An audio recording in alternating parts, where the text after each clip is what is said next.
Bienvenue et bonjour à toutes et à tous. Nous allons commencer par vous interpréter une œuvre qui est une tarentelle. Ce programme est placé sous le signe de l'Italie. Il était donc normal de l'ouvrir avec une tarentelle. Et vous verrez, nous le terminerons avec un saltarelle, qui est le frère, le cousin de la tarentelle. Cette tarentelle, c'est une compositrice, Pauline Garcia Viardot, qui l'a composée. C'était important aussi pour nous, symboliquement, de commencer par une œuvre composée par une femme. On parle souvent de patrimoine, mais peut-être que dans les années à venir, nous finirons par parler aussi de matrimoine. Et après tout, peut-être qu'il est temps que le patriarcat cesse de s'imposer partout avec ce P principal et laisse la place au M, qui est tout de même un peu plus large d'esprit et un peu plus doux à prononcer.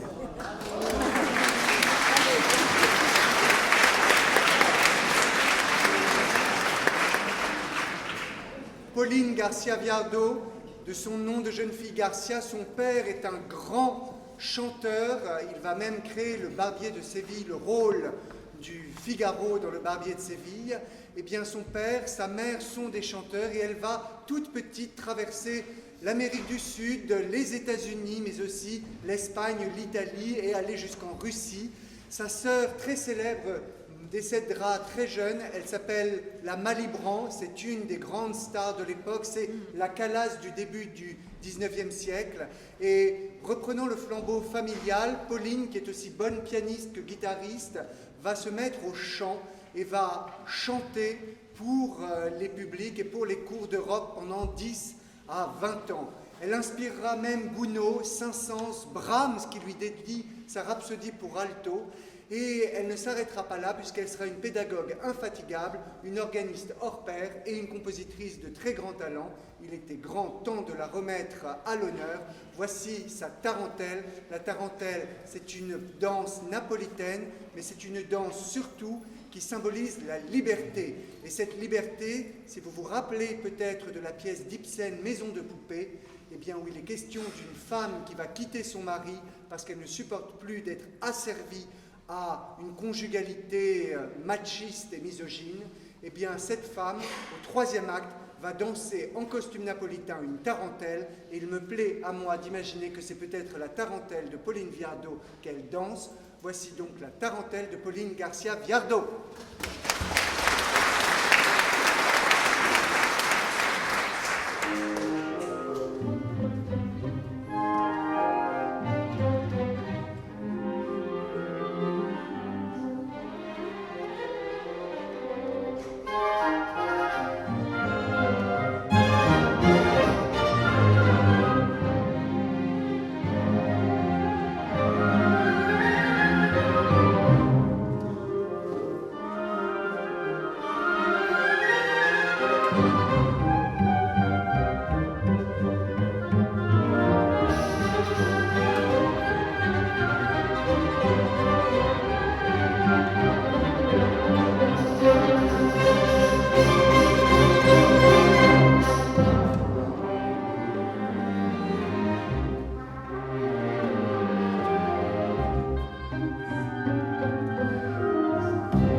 Je vais faire une chose un peu particulière. Normalement, quand on commence une symphonie, on s'embarque pour un long voyage.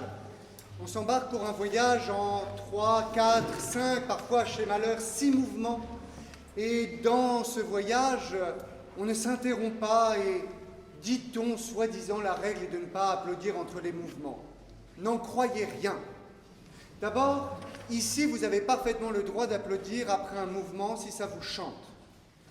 Deuxièmement, je vais essayer de vous guider, en tout cas avant ce premier mouvement, avant le deuxième mouvement, et puis à partir du deuxième mouvement, je vous abandonnerai un peu à votre songerie, parce que je vais, si j'ose dire, enfiler comme les perles d'un collier les 3 mouvements qui concluent la symphonie, le deuxième, le troisième, le quatrième.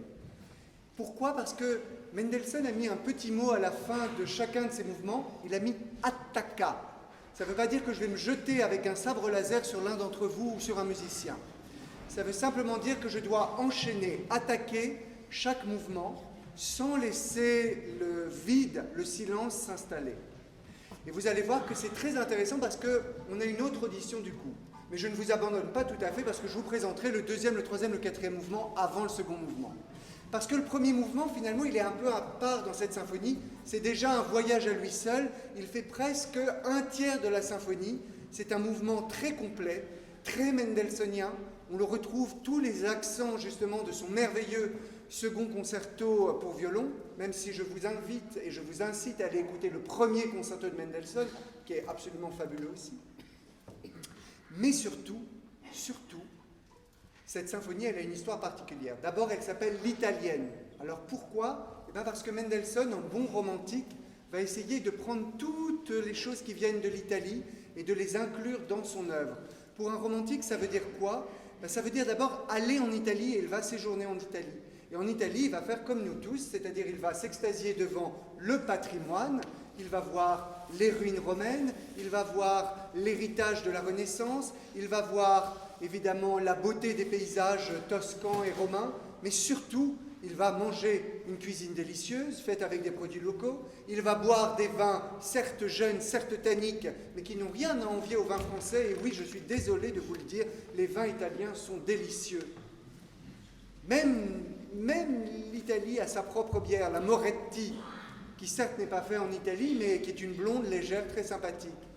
C'est difficile de retourner ensuite dans le Nord une fois qu'on a connu l'Italie.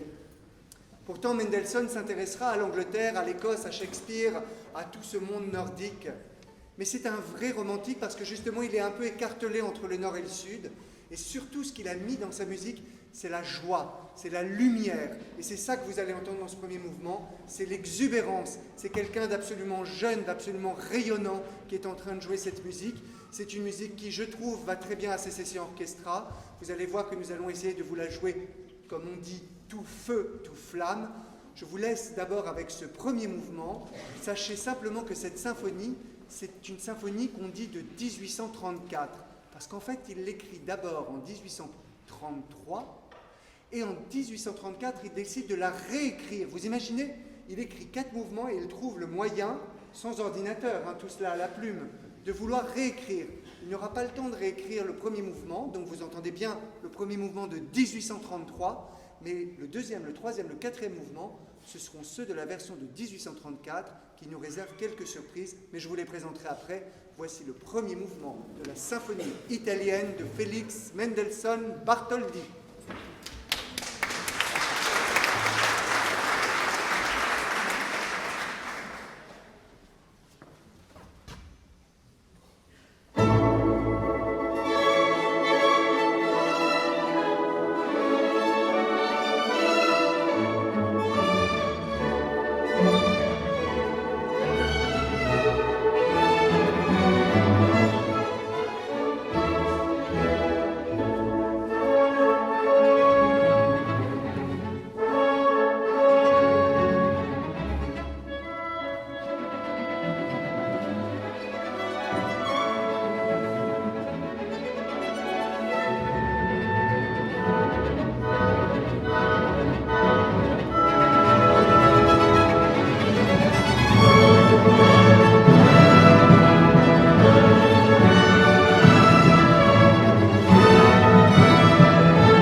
pire après ça. Rien que ce premier mouvement mériterait une pinte de bière. Mais non, il en a écrit 3 après. 3 que donc nous allons vous interpréter d'une seule coulée. Une coulée mendelssohnienne. Et cette coulée mendelssohnienne, elle va être composée de 3 mouvements très différents. Le second mouvement, c'est un andante, ce que souvent, très schématiquement, on appelle le mouvement lent, mais qui n'est pas lent parce que Mendelssohn dit andante con moto, c'est-à-dire non pas avec un cyclomoteur ou un 2 roues, mais bien avec mouvement en italien. Moto, c'est le mouvement en italien. Andante con moto, pourquoi? Andante, ça veut dire quoi? Ça veut dire allant. Et qu'est-ce qui va? C'est ce qui marche. Qu'est-ce qui marche? Eh bien, à Rome notamment, ce sont les pèlerins. Et ce que vous allez entendre, c'est un chant de pèlerins. C'est pour ça que c'est très intéressant de jouer cette symphonie dans une église, outre les défis acoustiques que ça demande. Parce que simplement, on va entendre un chant de pèlerins. Ils chantent la gloire de Dieu et vous allez entendre, on a vraiment l'impression d'entendre un chœur de pèlerins chanter. Mais en même temps, comme Mendelssohn est un compositeur germanique, il va donner à cette découpe de thèmes un caractère qui n'est pas catholique. Il va lui donner un caractère protestant, luthérien. Et donc il va utiliser la vieille science du choral selon Jean-Sébastien Bach. Et donc ce choral à 4 voix va venir de temps en temps apparaître comme un fantôme sous cette antienne catholique. Mais Mendelssohn est aussi un compositeur qui vient d'une famille juive et d'un grand penseur juif de l'époque qui était son grand-père, Moses Mendelssohn. Et de cela, il a gardé aussi quelques traditions et quelques contours. Et donc il va nous gratifier ici et là de quelques inflexions aussi de musique juive. Mais Mendelssohn est aussi un compositeur qui sait mettre la musique populaire dans la musique savante. Et donc on va entendre aussi, pour ceux qui tendront bien l'oreille, un célèbre thème qui fait qui est un canon qu'en Italie on appelle non pas Frère Jacques mais Fra Martino. Fra Martino, dove sei, etc. Et vous voyez, il y en a un qui l'a reconnu tout de suite. Et donc vous allez reconnaître ce thème qui passe, mais qui est si bien déguisé qu'il se mélange à l'antienne catholique et à cette découpe de chorale. Donc on a une pièce qui mélange à la fois le protestant, le catholique, le juif et la musique populaire. C'est pas mal. C'est ce qu'on appelle vraiment le syncrétisme musical de Mendelssohn. Mais il ne s'arrête pas là. Il va faire aussi un hommage à celui qui peut-être est pour lui vraiment son Dieu vénéré, c'est-à-dire Jean-Sébastien Bach. Et si vous écoutez bien, vous allez avoir l'impression que nous écoutons un morceau extrait d'une passion ou d'une cantate de Bach. La deuxième pièce que nous interpréterons à la suite, cette fois-ci, c'est presque un menuet, mais il ne l'appelle pas vraiment menuet. Ça a été rajouté par l'éditeur. Ça ressemble à un menuet, ça a l'odeur du menuet, ça a la senteur et la couleur du menuet, mais ça n'est pas exactement un menuet.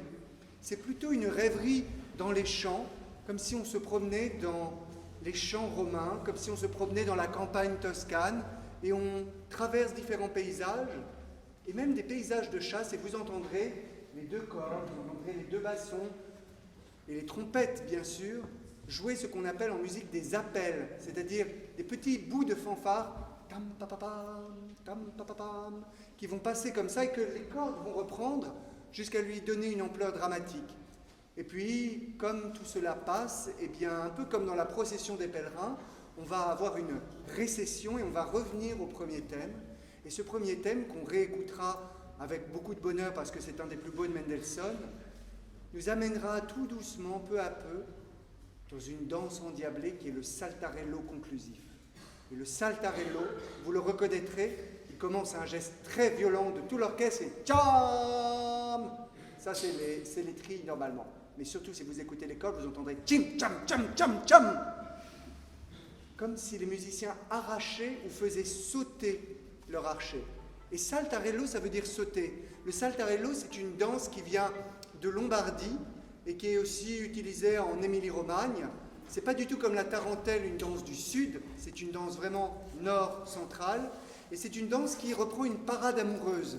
Il y a des défis, il y a des jeux de couple, et on s'affronte, et dans ces jeux, bien, il y a quelque chose de terrible parce qu'il ne peut y avoir qu'un gagnant et une gagnante, ou alors un gagnant, ou une gagnante si vous voulez, ça dépend. Parce que dans le Saltarello, ça n'est pas une guerre des sexes, c'est vraiment un jeu entre deux équipes. Et il faut faire des sauts de plus en plus compliqués pour réussir, et c'est exactement ce que Mendelssohn met comme défi à l'orchestre. Il faut jouer cette musique de plus en plus compliquée jusqu'à l'exultation finale. Normalement, si on le joue bien, vous devriez être debout à la fin du concert. C'est un peu notre test. Voilà. Si vous n'êtes pas debout, ça veut dire qu'on ne l'a pas joué aussi parfaitement qu'on pourrait, mais je suis sûr qu'on va réussir quand même. Donc voici, d'un seul trait, d'abord un andante hommage à Bach, où se mélangent les thèmes et se mélangent les religions, un menuet paysagiste, et puis le fameux Saltarello, où vous allez voir la liesse que ça procure dans l'âme, eh bien c'est généralement communicatif. Si vous avez besoin d'étreindre votre voisin, votre voisine, ne vous en privez pas. La vie est brève et parfois, voilà, les rencontres peuvent se faire dans un concert aussi. Bonne écoute.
Bien, vous êtes levé, mais enfin, je vous trouve un peu paresseux quand même dans les applaudissements. Enfin. En plus, on vous fait des acrobaties avec les pupitres et tout, et puis hop, voilà. On réussit le miracle de ne pas tomber sur l'alto du premier alto. Mais voilà, maintenant vous avez compris ce que c'est Mendelssohn, cette espèce d'intensité, cette espèce de volcan en éruption, c'est un Vésuve. Merci pour votre écoute attentive, merci d'avoir été si nombreux. Vous n'imaginez pas en 2 ans ce que ça représente, puisque bien sûr la première année l'église était déjà pleine, mais pas bourrée comme là, et là on a une église bourrée à craquer, et en à peine 2 ans c'est un signal très fort que vous nous envoyez, et ça nous fait très plaisir. Je voudrais remercier donc Madame le maire, puisqu'elle n'aime pas qu'on l'appelle Madame la maire, Patricia Bergdolt.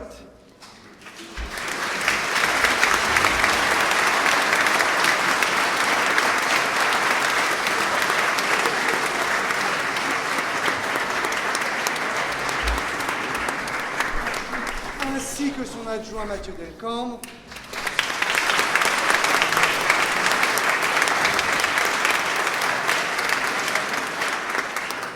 Qui apparemment connaît mon goût prononcé pour les hortensias. Et, mais je vais le partager avec un certain nombre de personnes ici quand même, hein, de toute façon. C'est vrai? J'ai le droit? Chic. Merci.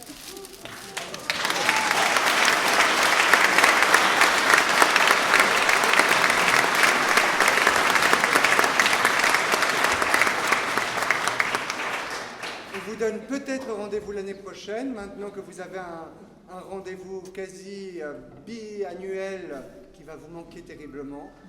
Comptez là-dessus, en fait, tout ça est une stratégie affreuse pour vous obliger à venir plus souvent au concert. Merci de votre écoute et à très bientôt.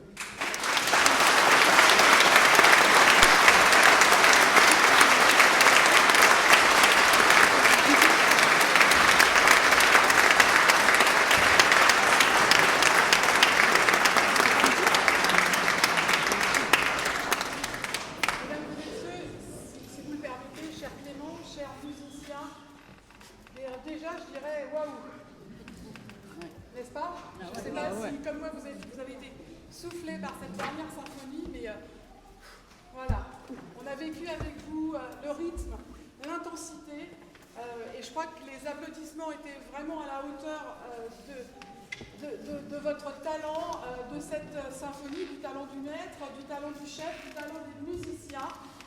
Je crois qu'on peut encore les applaudir. Merci.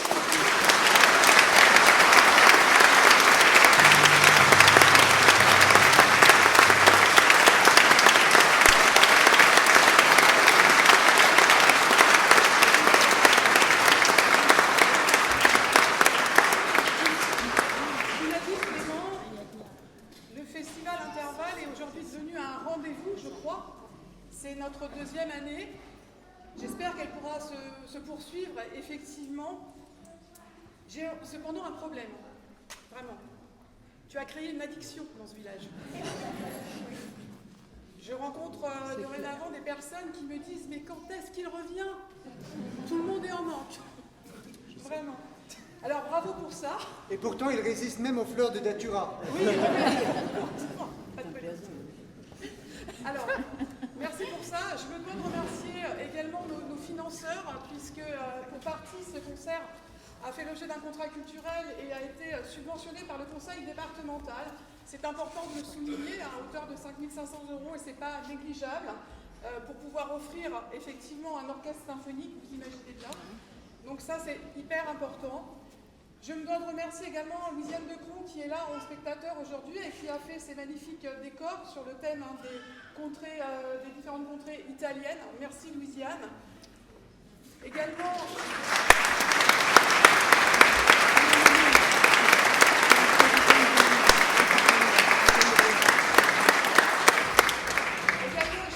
je vous prends pas trop de temps. Je voulais quand même remercier particulièrement mon adjoint Mathieu Delcambre, ainsi que la commission culture du conseil municipal pour la qualité des choix qui a été faite tout au long de l'année, Et effectivement, le festival Intervalle en est encore la preuve. C'est aussi le gage le gage du succès, ce choix. Et merci à toi, Mathieu, en tout cas, et à ton équipe.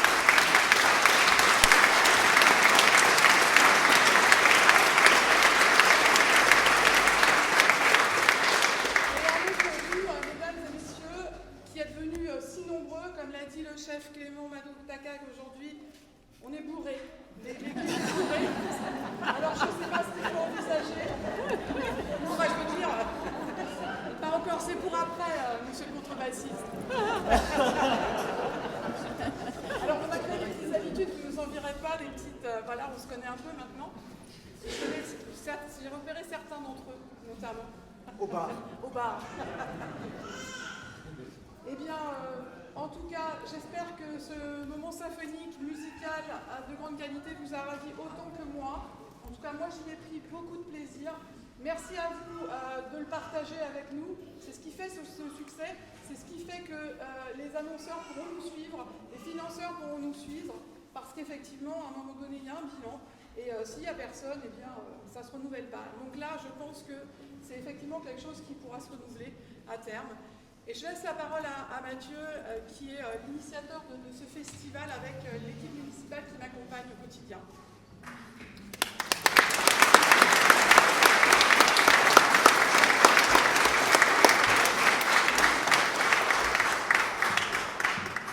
Mesdames, Mesdemoiselles, Messieurs, cher Clément, chers musiciens, Madame le maire, je ne vais pas être trop long pour déjà ne pas retarder les musiciens qui ont un RER à prendre, me semble-t-il. Et les RER, c'est compliqué à Boutigny-sur-Essonne. Juste trois petites choses. J'aimerais aussi que nous remercions tous les services techniques communaux, aussi bien administratifs que le personnel technique municipal. Le mois de septembre est très compliqué pour eux. Nous avons le forum des associations, nous avons le feu d'artifice qui a réuni plus de 2500 personnes. Nous sommes plus de 300 dans l'église aujourd'hui et j'aimerais vraiment que nous les remercions et les applaudissions parce que c'est vraiment un gros travail.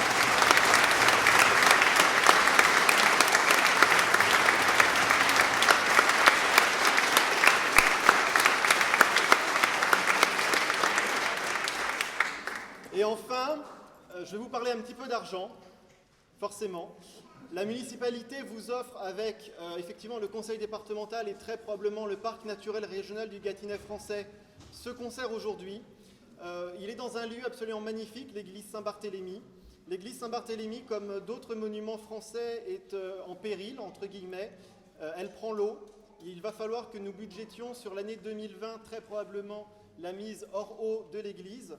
Et c'est pourquoi une petite urne est laissée à votre discrétion à l'entrée de l'église pour que vous puissiez symboliquement participer à la restauration de ce bel édifice qui, je l'espère, continuera à garder et sa vocation cultuelle et sa vocation culturelle. Il est maintenant l'heure de nous séparer, mais pas totalement. La municipalité vous offre, dans le jardin de la salle Saint-Roch, juste à côté, un petit moment convivial avec de quoi se restaurer et puis de quoi se rafraîchir. Je vous remercie, mesdames et messieurs, et peut-être à l'année prochaine.